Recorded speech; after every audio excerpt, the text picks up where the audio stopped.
Adapun dosen penanggung jawab praktikum ini yaitu Ibu Nur Saadah. Kalibrasi knapsack sprayer. Saat ini banyak cara yang dilakukan untuk mengendalikan gulma, salah satunya dengan cara kimiawi, yaitu dengan penggunaan herbisida. Hal ini sesuai dengan literatur Astuti dan kawan-kawan 2012 yang menyatakan bahwa pengendalian gulma secara kimiawi menguntungkan karena cepat dan efektif, terutama untuk areal yang luas. Kesalahan atau kekeliruan dalam aplikasi herbisida sangat erat kaitannya dengan kalibrasi alat semprot. Untuk memperoleh hasil penyemprotan yang efektif dan efisien, sebelum dilakukan penyemprotan di lapangan, perlu dilakukan kalibrasi alat. Kalibrasi adalah menghitung atau mengukur kebutuhan air suatu alat semprot untuk luasan areal tertentu. Alasan dilakukannya kalibrasi pada alat semprot yaitu kecepatan jalan penyemprot sangat dipengaruhi oleh kondisi areal yang akan disemprot, dan alat terutama nozzle akan mengalami kausan setelah pemakaian beberapa kali sehingga volume semprot berubah. Tujuan dilakukannya kalibrasi yaitu untuk memperoleh dosis dan konsentrasi yang sesuai dengan dosis rekomendasi. Selain itu bertujuan untuk menghindari pemborosan herbisida. Kalibrasi juga dapat memperkecil terjadinya keracunan pada tanaman yang diakibatkan oleh penumpukan herbisida.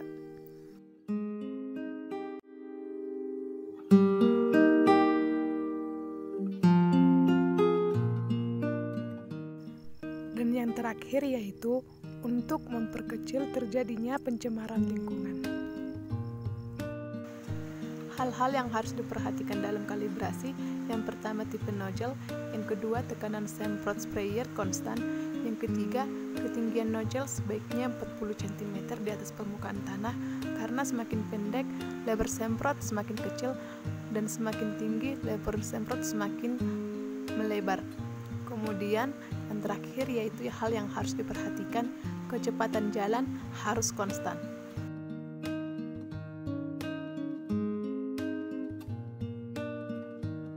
Dalam Astuti dan kawan-kawan 2012 menyatakan bahwa ada dua metode yang mudah diterapkan untuk melakukan kalibrasi alat semprot, yaitu yang pertama metode luas dan yang kedua yaitu metode waktu. Di sini saya akan melakukan kalibrasi dengan metode yang pertama yaitu metode luas. Adapun alat dan bahan yang saya gunakan dalam praktikum ini yaitu knapsack sprayer atau alat semprot punggung yang berfungsi untuk menyemprotkan herbisida untuk mencegah dan memberantas gulma. Knapsack sprayer yang saya gunakan yaitu jenis elektrik. Kemudian ada nozzle. Nozzle yang saya gunakan yaitu nozzle sprayer plastik 4 lubang yang berfungsi untuk memecahkan larutan semprot menjadi butiran semprot dan mengatur flow rate atau angka curah serta mengatur distribusi semprotan. Selanjutnya ada meteran yang berfungsi untuk mengukur panjang areal semprot dan juga mengukur lebar semprot. Di sini saya menggunakan meteran ukuran 5 meter. Selanjutnya ada gelas ukur yang berfungsi untuk mengukur volume air yang dipakai dan juga volume air yang terpakai. Selanjutnya ada ember dan juga air serta buku dan pulpen untuk menulis data hasil pengamatan.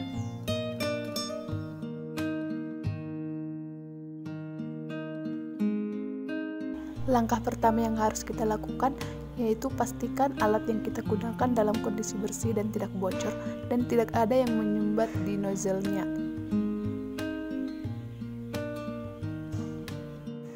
Kemudian tentukan panjang areal atau lintasan yang akan diaplikasikan. Di sini karena saya menggunakan meteran ukuran 5 meter, saya mengukurnya sebanyak 3 kali sehingga panjang lintasan yang akan saya aplikasikan yaitu 15 meter. Kemudian langkah selanjutnya yaitu isi knapsack sampai tingkat yang diinginkan lalu catat. Di sini saya menggunakan air sebanyak 3 liter.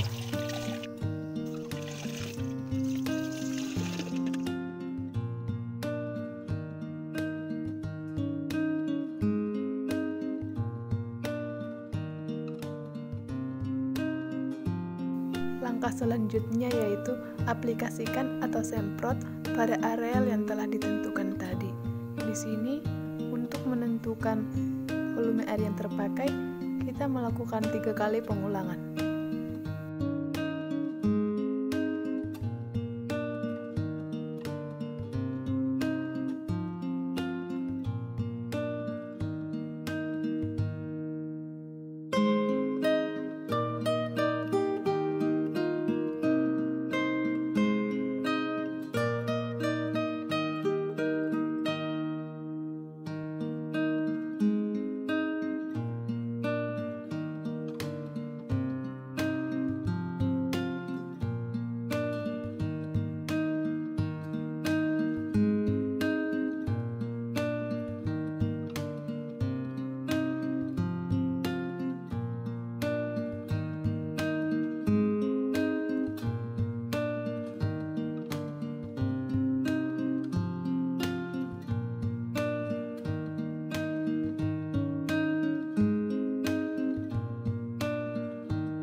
Berikut sisa air pada setiap ulangan.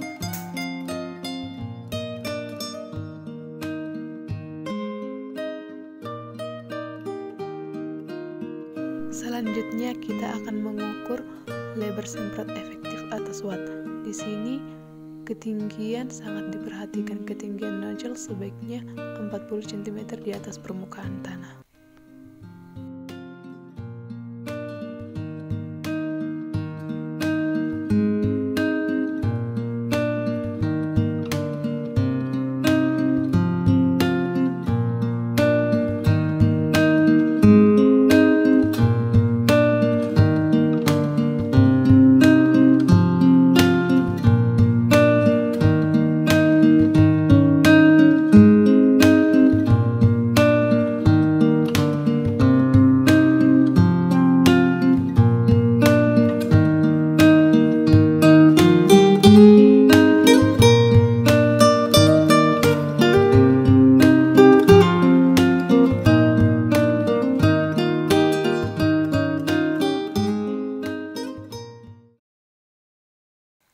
Berdasarkan kegiatan percobaan yang telah saya lakukan, maka dapat diketahui bahwa volume awal air adalah 3000 ml atau setara dengan 3 liter air. Sisa air ulangan pertama 2450 ml, ulangan kedua 2630 ml, ulangan ketiga 2590 ml. Adapun rumus untuk mencari volume air terpakai yaitu volume awal dikurangi dengan volume sisa.